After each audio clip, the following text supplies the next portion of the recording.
Now that you're familiar with the options available for sessioning your horse, as well as the basic functions of the energy bar, I'm going to take you through a month of sessioning with a few different horses so that you can get an idea of what it would be like to session horses at various levels in their training. Afterwards, I will discuss popular methods of training as well as some helpful tips. Before I begin sessioning, I would like to discuss a few things that can affect a horse's training speed and progress. A horse's learning speed is affected primarily by two things: genetics and age. Some horses are more willing than others, and will learn more quickly. This is often referred to as their trainability. This is a genetic trait, and like any genetic trait, selective breeding can improve or worsen it. Age is the second factor. The earlier you begin working with a horse, the quicker they will learn.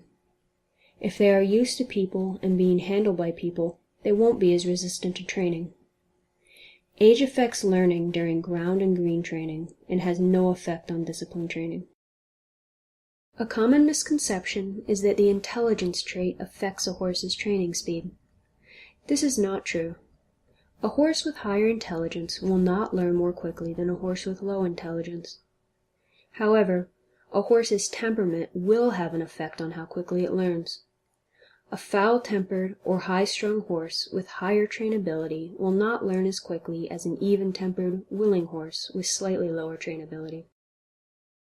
Now that you're more familiar with what does and does not affect a horse's training speed, I'll begin sessioning. To get to the sessioning area, I can either scroll down Bob's page, or I can use the sessioning link to jump quickly down to the appropriate area. Since I'll be doing groundwork with Bob, I'm going to take this opportunity to hide the discipline training options by clicking on the X placed above them. Now I can't accidentally click a discipline option. Hiding the discipline options in this way can be a very good way to help prevent against unintentional clicks that could result in an injury to a young horse not prepared for discipline training. When I decide to begin discipline training, I can click the plus sign and expand the discipline options to full again. First things first. Before I can do too much with Bob, I have to get him used to his halter. So I'll start by clicking on the Introduce Halter task in the Ground Training section. Pay special attention to Bob's energy bar as I do this. Well, it's very obvious that Bob wants nothing to do with me or the halter, and as you can see, his energy has dropped quite a bit. Since I'm new to Bob and Bob is new to me, I'm going to quit training after this first session, since it took a lot out of him, and I am unfamiliar with how much stress he can handle. You'll notice now that his time work today is 10 minutes because I used one session, and I have gone from 10 available sessions down to 9. Note that because I began training with 30 days remaining, Bob's day's session this month has not changed from 0. As soon as I begin working him with 29 days remaining, his day's session this month will begin to tally. Since I still have several sessions available to me, I'll take this opportunity to groom Bob. As we discussed in Part 1, you'll notice that grooming requires no energy from Bob, but still requires a session to complete each grooming task. Each time I perform a grooming task, Bob's time worked increases by 10 minutes, and I lose another session. Bob has now been handled for 40 minutes, and I have used 4 sessions. I still have 6 left, but I would like to continue training Bob, so I'm going to click on the Next Day button and begin a new day. You can see that I now have 29 days left available to me, and my sessions have been reset to 10.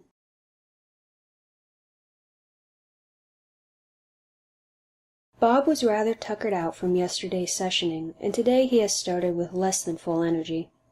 This is nothing to be alarmed about, and can happen from time to time. I'll keep it light today and only try introducing the halter to Bob once.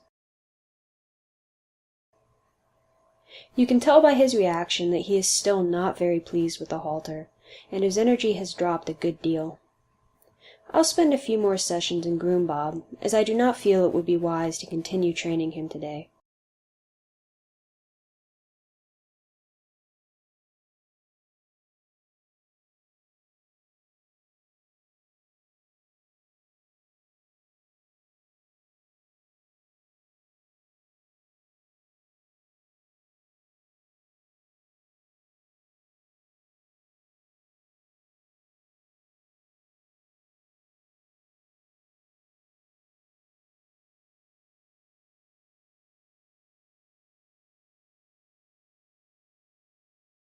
Bob has now been handled for 1 hour and 10 minutes.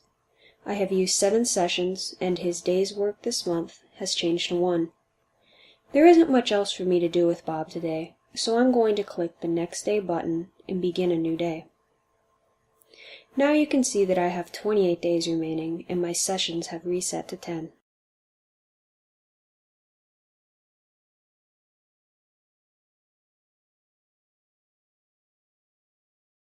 Bob had a good rest last night, and his energy is full. I'll attempt to introduce the halter to him again and see how he handles it.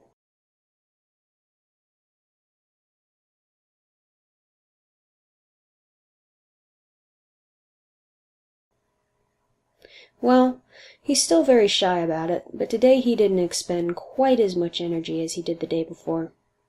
I think he can handle another training session with the halter, so I'm going to try introducing it to him once more.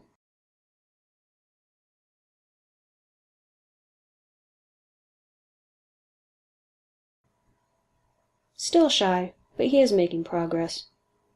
I'm going to play it safe and stop training for today, as Bob's energy is now a bit low. As I'm sure you've realized from these few days of sessioning Bob, energy loss is not static. Even for the same task, Bob lost more energy during some training sessions than he did others. Depending on the horse's reaction, they can lose less or more energy, so it is wise to keep an eye on their energy bar to make sure you don't push them too far. This is something you will develop a feel for with practice, so don't feel intimidated if you overexert your horse a few times by accident. Now that you've been able to watch me session Bob a few times, I'll jump forward to the end of the month and we'll see how he has progressed. Well, it's the end of the game month and Bob has made some progress. Due to his age, it has been rather slow, but he's a little less worried about the halter, and as you can see from his reaction, he is beginning to inspect it and take some interest in our training sessions. My grooming sessions have also paid off, and Bob's coat condition has gone from good to excellent.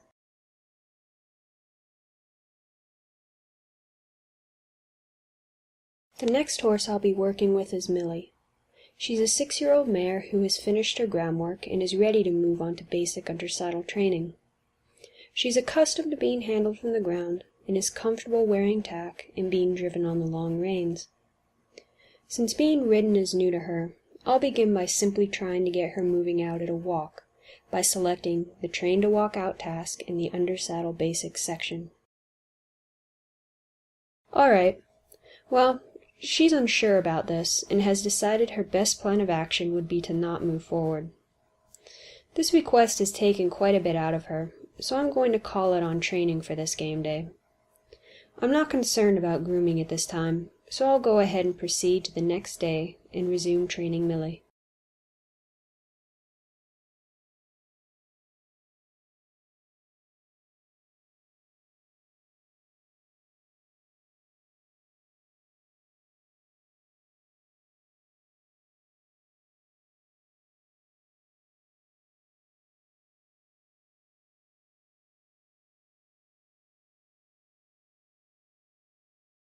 You can see from her reaction that she is rather confused and unsure of what she should be doing.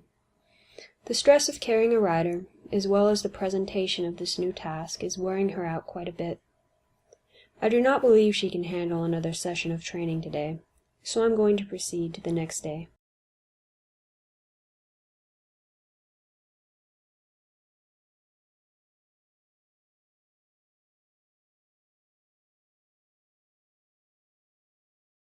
Since Millie is old enough to handle the weight of a rider and more stressful activity, I can break up her training routine with various exercises to help improve her fitness. As I mentioned in Part 1, these exercises require varying levels of energy to complete depending upon how strenuous the activity is and the current fitness of the horse.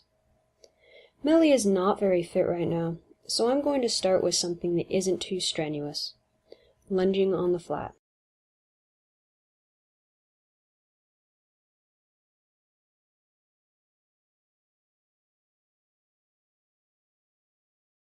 This exercise took a lot out of her, so it will be all I do for today. Millie may not be able to do a lot right now, but once her fitness improves, she'll be able to handle more activity.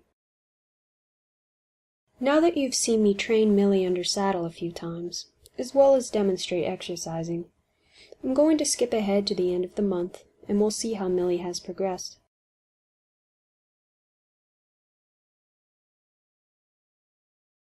The going with Millie has been a bit slow. Her temperament isn't the best, and she did begin under-saddle training at age 6, so she has her age working against her. Despite this, I was able to make some progress. Millie made an effort to move out during some of our training sessions, and I was able to improve her fitness a little with some light exercising.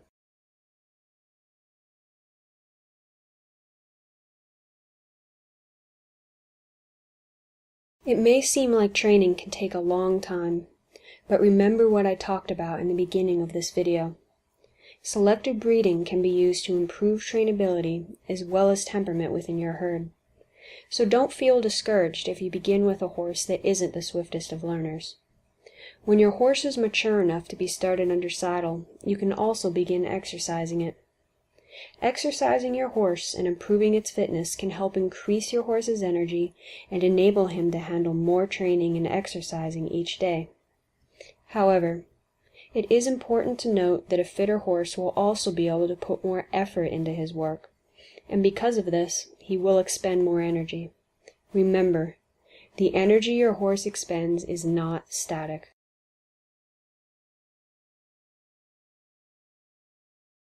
Bill is the last horse I will be training for this tutorial. He has mastered his groundwork and has a great understanding of the basics under saddle. Today I'll be beginning his more specialized discipline training.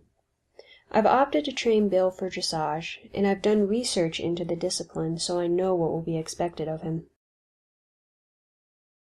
On this first day, I'm going to work a bit on improving Bill's gaits. By working on his walk, trot, and canter, I will help to improve his way of going, which will be beneficial in the dressage ring. You can tell by Bill's reactions that he is unsure of what I want, but in time he will become familiar with my more refined cues. I'll finish off the day by working Bill over some cavaletti, which will help improve his fitness ratings.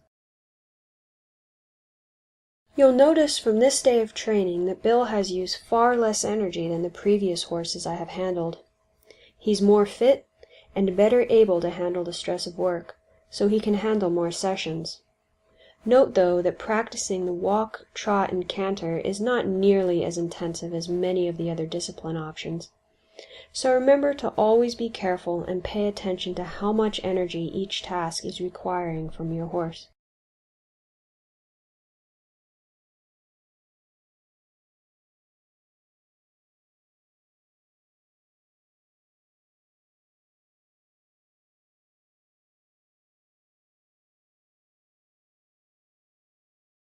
On this second day, I will continue working on Bill's gaits, and follow up his training with a quick session over the cavaletti.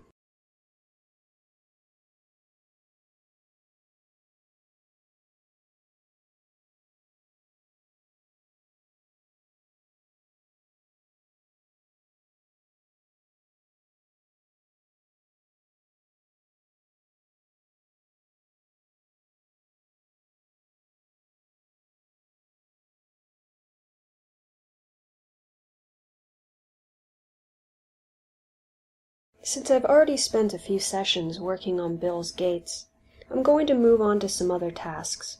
I think today I'll practice the rein back and some basic leg yielding exercises that will help to prepare him for the more difficult maneuvers he'll be performing later.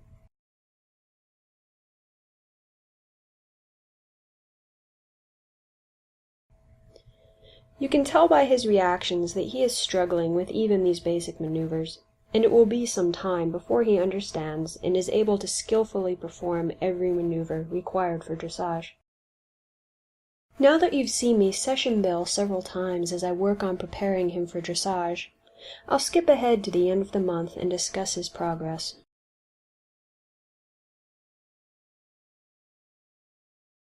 Well, I've sessioned Bill for 30 game days, and he has made quite a bit of progress.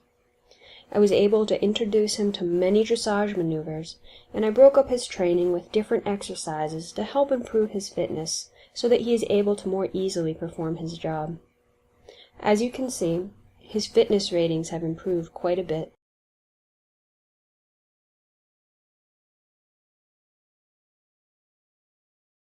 There are several important things to remember when you begin training your horse for a discipline or for a specific class. First, and most importantly, don't rush. Unlike ground and basic undersaddle training, discipline training is a much more involved and lengthy endeavor, and while it may be tempting to rush through your horse's discipline training, take a moment and consider what that means.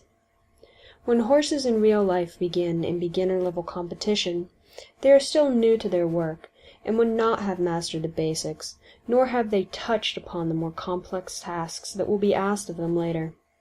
Equine-Ranch is no different. Fully training your horse to his maximum in discipline training before you even begin in beginner competition is unfair and unrealistic. Your horse does not need to even be competent in his discipline training before he begins showing. He need only have a basic idea of what is required of him. Remember, horses in beginner are beginners. This holds the same through all the competition ranks. Intermediate horses will be a bit older and have more knowledge. Horses in advanced level competition will be even more fluent. Expert horses will be adepts, and higher ranked horses will be masters. This is very important to remember, as it keeps the playing field fair, more realistic, and it will get your horse into the show ring much quicker. Secondly, don't forget to do your research. If you're unfamiliar with a discipline or class, do some research into what is required from horses for that class or discipline. Remember that Equine-Ranch is based around realism. There is nothing obscure about the requirements for a class. Also, don't forget to exercise your horse. If you're wanting to get into showing with your horses, you'll need to remember to exercise them. Training is important for each discipline, but, as in real life, an unfit horse will struggle to compete with a fit horse. You'll want to try to get your horse up to his peak fitness so that he can better perform his job.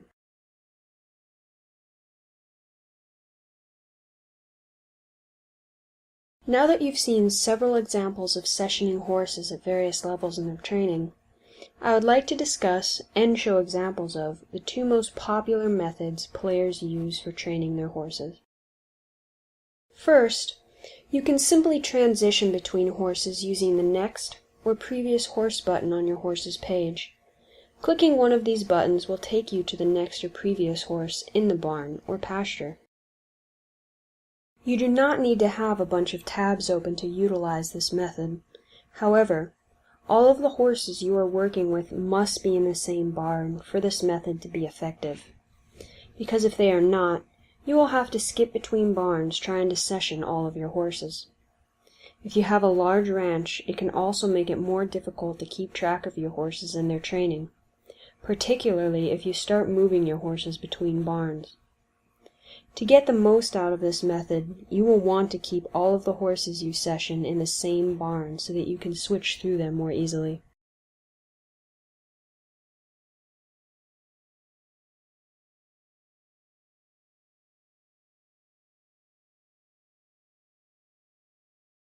The second method is referred to as tab training. This method utilizes browser tabs to efficiently maneuver between horses. Often, horses kept in training are bookmarked, or simply opened in their own individual tab. The player will then train a horse and either click to the next tab available, or use a shortcut, usually Control Tab in most browsers, to quickly jump to the next tab and train the next horse. The player's ranch page is kept open in another tab, so that Next Day can be clicked without having to leave any of the horse's pages. The pros of using the tab training method can be argued and really depend upon your personal preference. But generally, it makes it easier to keep horses sorted and you do not have to worry about horses being in different barns since you'll be cycling through tabs. You are also able to pick the order of your horses by moving their tabs around. The cons of this method are that you will need to have multiple tabs open at a time. For large training projects, this can cause a great deal of clutter, and some computers may struggle to open many tabs at once. Most importantly, you'll need to be sure that you pay close attention to that Next Day button. It is not uncommon for a player using the tab training method to forget to click Next Day and accidentally exhaust a horse, so be careful.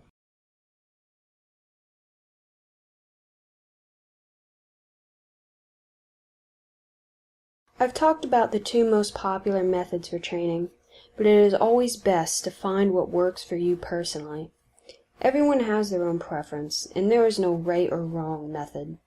Do what is most comfortable for you.